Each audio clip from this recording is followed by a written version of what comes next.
So sa lahat po nung sasama bukas, yung team ko, nag-decide kami na instead na mag-celebrate kami, simplihan na lang namin. Importante, magkakasama kami. Yun. At may pagkain naman kami ngayong medianoche.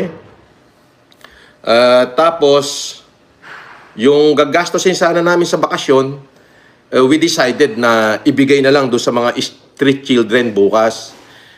Para naman maramdaman nila na mayroong Pasko. Oo. So, yon. Doon sa mga sasama, magkita-kita tayo sa EDSA Shrine or sa GC tayo mag-usap-usap. Eto si Monica, siya ang admin ng GC natin. Galing pa ng Caloocan yan. Yan, sila mag-asawa, kasama nga yung mga anak, pinapunta ko rito. Galing pa yan ng Caloocan, sila yung nag-organize ng Team Di Calibre. Sila yung nag-organize niyan, hindi ako. Okay? Si Monica, supporter ko yan since pandemic. Andyan yung asawa niya, si Rolex, haba buhok.